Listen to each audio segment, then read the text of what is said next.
Livro Treinando a Emoção para Ser Feliz, de Augusto Cury. Vá direto à essência do livro por Valéria Ora. Parte 1.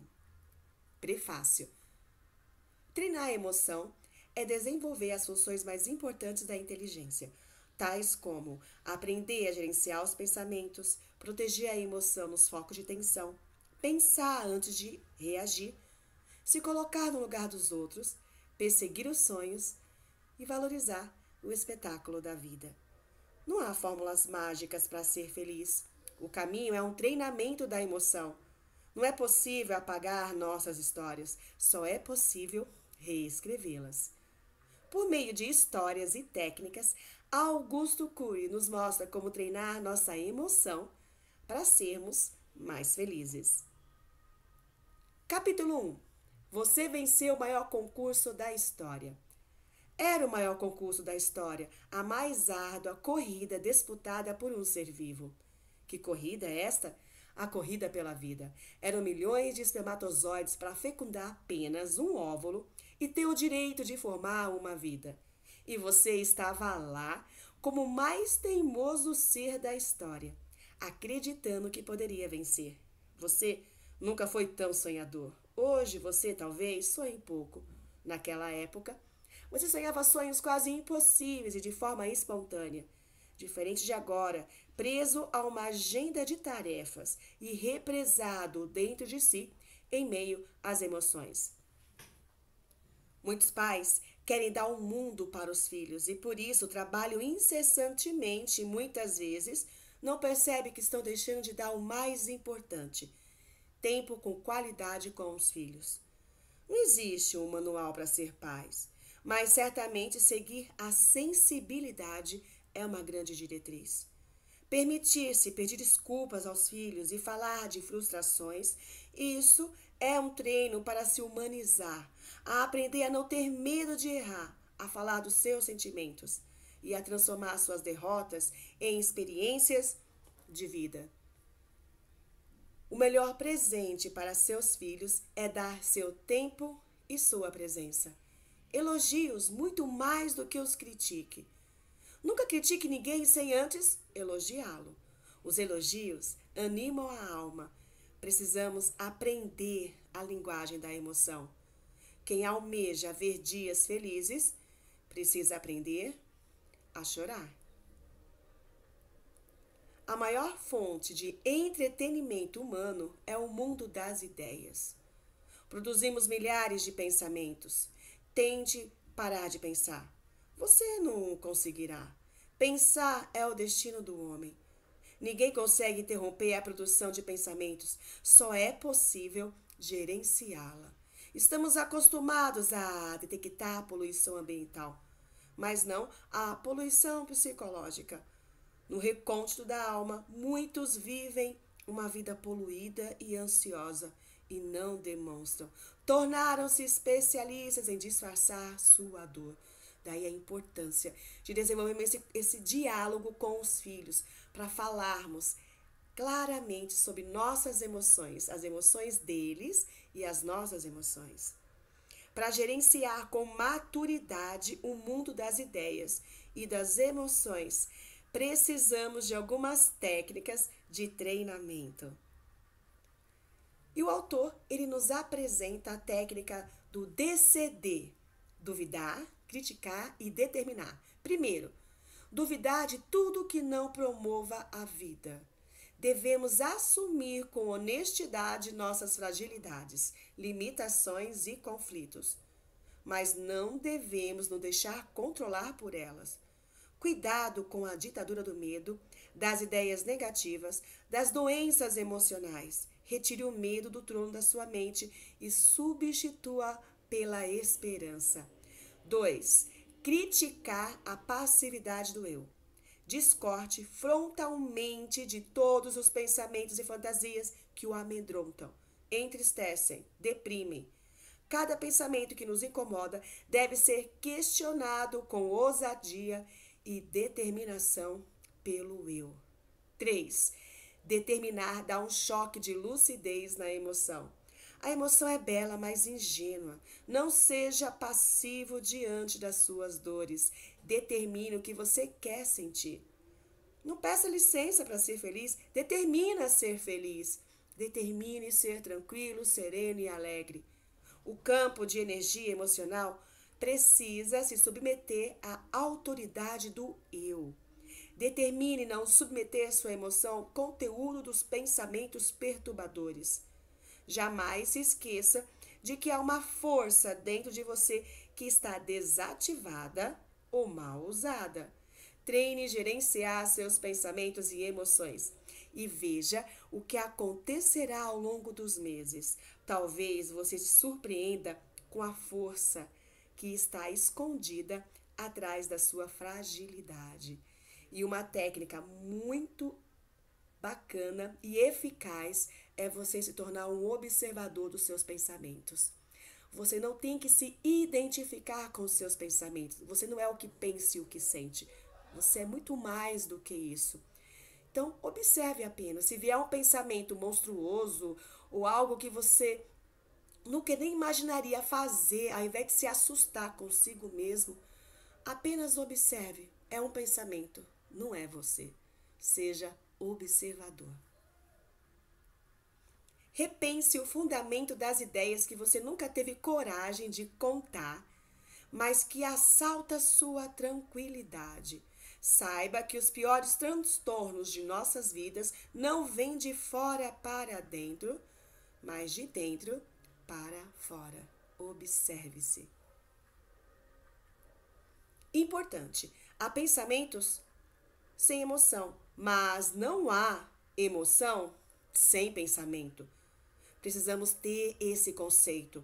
Você pode pensar sem sentir, mas não sente sem pensar. Daí a importância de gerenciar os seus pensamentos. As emoções são desencadeadas pelos pensamentos, ainda que eles sejam inconscientes ou pouco perceptíveis. As únicas exceções são as emoções induzidas por drogas ou por transtornos metabólicos. Da qualidade dos seus pensamentos deriva-se a qualidade de suas emoções. Cuide do que você pensa e estará cuidando do presente e do futuro de sua emoção. A emoção passa por inevitáveis ciclos diários. Entretanto, a emoção é mais saudável quanto mais estável ela for e quanto mais perdurarem os sentimentos que alimentam o prazer e a serenidade. A arte do perdão protege a emoção. A capacidade de perdoar e de ser tolerante depende de um treinamento. Treine a tolerância. A emoção, ela pode ser rejuvenescida. É possível resgatar o prazer de viver. É possível treinar a emoção para ser jovem, despreendida, livre e feliz. O autor, ele aponta que ao longo da vida, a tendência é ficarmos mais contidos, menos felizes. As crianças são mais felizes. O adolescente já vai ser menos feliz, demonstrar menos alegria que uma criança, e o adulto menos do que um adolescente e o idoso menos do que um adulto.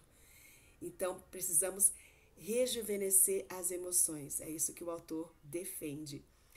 E ele coloca aqui um treinamento para rejuvenescimento da emoção. Ele coloca alguns pontos. Primeiro, contemple o belo nos pequenos eventos da vida. Essa contemplação das pequenas coisas da vida faz a nossa emoção rejuvenescer. 2. Irrigue o palco da mente com pensamentos agradáveis. Treine ver o lado positivo de todas as coisas negativas. 3. Pense como um adulto e sinta como uma criança. 4. Não sofra por antecipação. 5. Proteja sua emoção nos focos de tensão. Não faça de sua emoção uma lata de lixo social. Treine e protegê-la nos focos de tensão.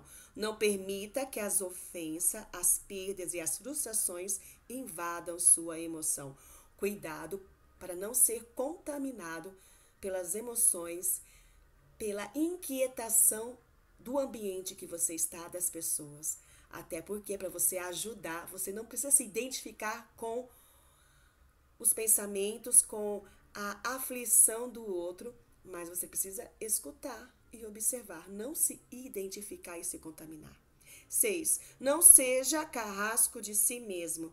Comece tudo de novo quantas vezes for necessário. Aprenda a ser compreensivo e paciente consigo mesmo.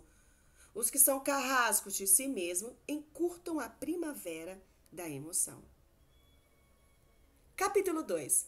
Você foi o maior nadador da história. Percebam que o ator ele faz uma analogia da nossa vida com o período de fecundação, do encontro do espermatozoide com o óvulo. E é esse encontro, esse momento, ele vai fazer então a analogia durante cada parte do livro.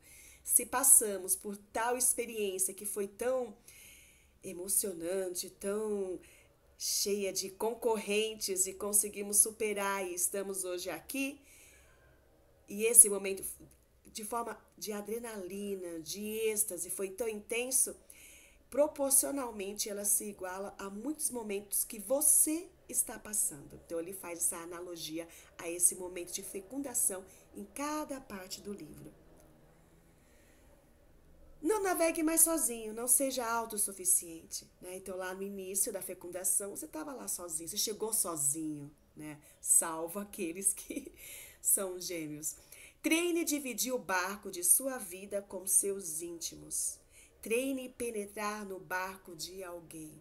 E uma das primeiras experiências de sociabilidade é o aleitamento, né? O encontro do bebê com a mãe. Aquele relacionamento na hora da amamentação é o momento de dividir o barco. Então ele fala pra gente prosseguir nessa sociabilização.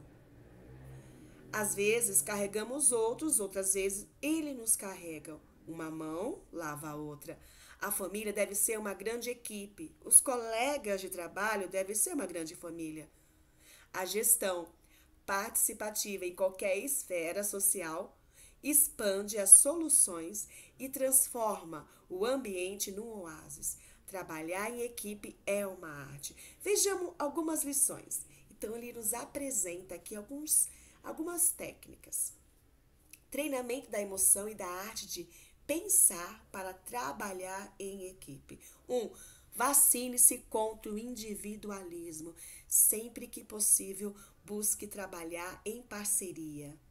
2. Aprenda a ouvir o que os outros têm para dizer e não o que você quer ouvir. Estimule os outros a expressar os seus pensamentos. Analise as ideias dos participantes sem preconceitos. 5. Valorize toda a participação. Nunca diminua os participantes quando suas ideias não forem aceitas ou não forem brilhantes. Alguns segundos da rejeição podem bloqueá-los para sempre. E valorize a solução dos problemas. Os que cuidam das taxas de colesterol, mas não cuidam da sua saúde emocional, estão se iludindo. Os que malham o corpo em academias, mas não treinam sua emoção para superar sua ansiedade, estão fazendo muito menos para a sua saúde do que imaginam. O autor, neste capítulo, também vai falar da síndrome do pensamento acelerado, SPA. Alguns sintomas dessa síndrome é o pensamento acelerado, a fadiga excessiva, a flutuação de humor e dificuldade de contemplar o belo nos pequenos estímulos da rotina diária. 2 desses sintomas já caracterizam a síndrome. E aí, você tem qual destes? Se você tiver alguns, não se perturbe, apenas considere que precisa mudar seu estilo de vida. Precisa treinar sua emoção para desacelerar seus pensamentos e se tornar uma pessoa estável, feliz e tranquila. Técnicas de treinamento para a educação da emoção, a educação participativa. 1. Educação participativa. Os pais e professores devem estimular os jovens a participar, a falar o que pensam e sentem, e não represarmos, e não ficarmos na didática do silêncio, de cada um na sua carteira, no seu quadrado. 2. Exposição dialogada. Os professores devem ser seguros, olhar nos olhos dos alunos e ser capazes de provocar a capacidade de pensar através de estimular a arte da pergunta. A arte da pergunta gera a arte da dúvida e a arte da dúvida estimula a arte de pensar. Quem pergunta pouco, duvida pouco, pensa pouco e represa muito sua emoção. Um bom mestre prepara os alunos para passar em concursos. Um excelente mestre os prepara para ser pensadores na sinuosa escola da vida. 3. A técnica de contar histórias. A transmissão do conhecimento com voz multissonante, segura e teatralizada abre espaço na mente dos alunos que estão com o pensamento acelerado. Facilita o registro e o aprendizado. Muitos professores precisam repensar sua postura em sala de aula e seu papel como educador. 4. Reconstruir o rosto do conhecimento, da emoção, cor. A transmissão do conhecimento com voz multissonante, segura e teatralizada abre espaço na mente dos alunos que estão com o pensamento acelerado. Facilita o registro e o aprendizado.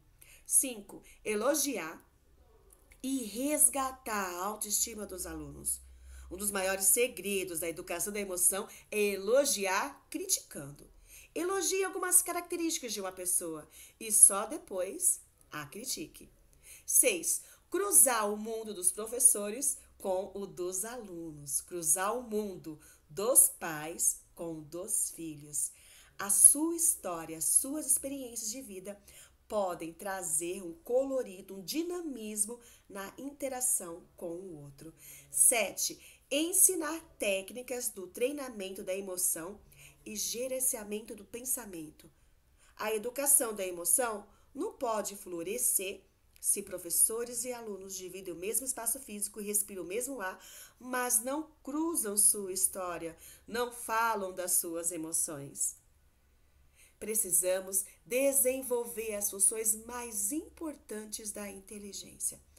O autor, ele vai nos apresentar 10 funções da inteligência multifocal, existem outras tantas, ele selecionou aqui 10, que são resultantes do treinamento da emoção e da arte de pensar. São elas: 1. A arte de amar a vida e tudo que a promove.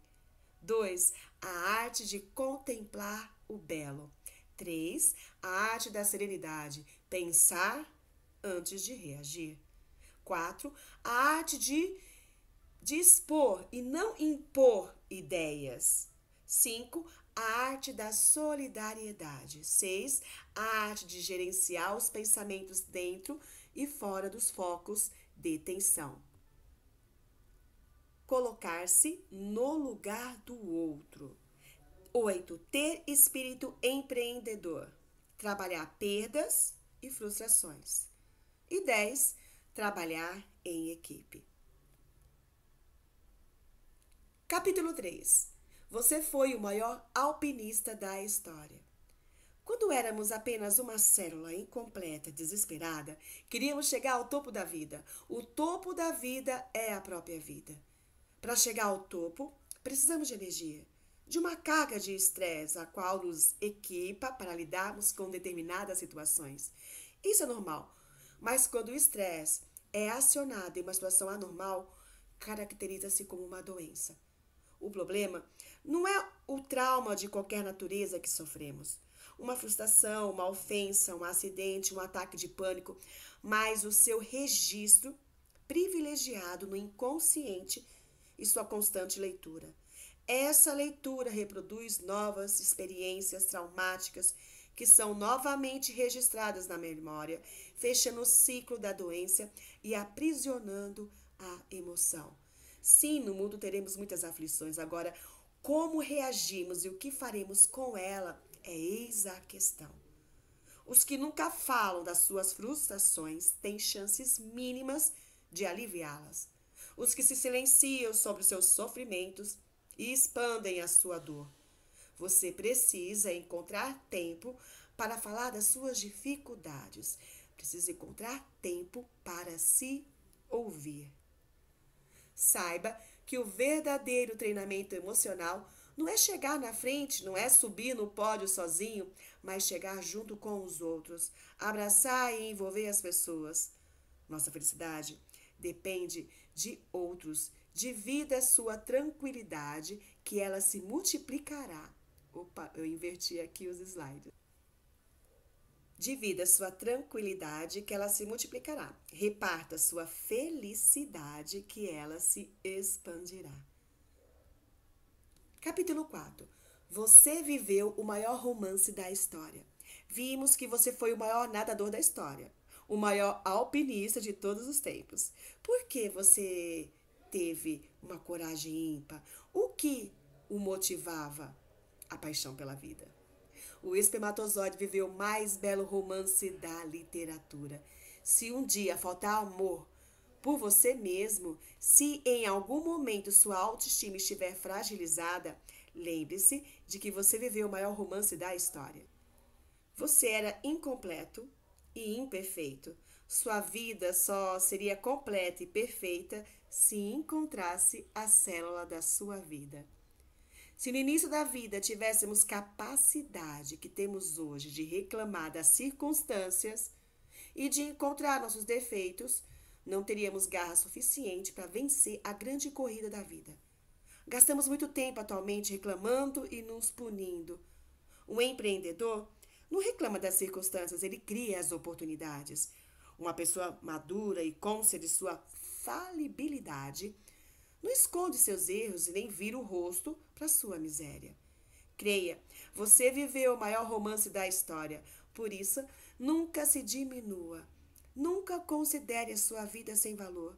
Nunca pense que você não lutou por você mesmo. Se hoje, por algum motivo, você estiver com sua autoestima baixa, você está sendo incoerente com a sua história. Você lutou por sua própria vida até as últimas consequências. Técnicas para navegar nas águas da emoção. 1. Faça um stop introspectivo nos focos de tensão. 2. Enfrente seu medo.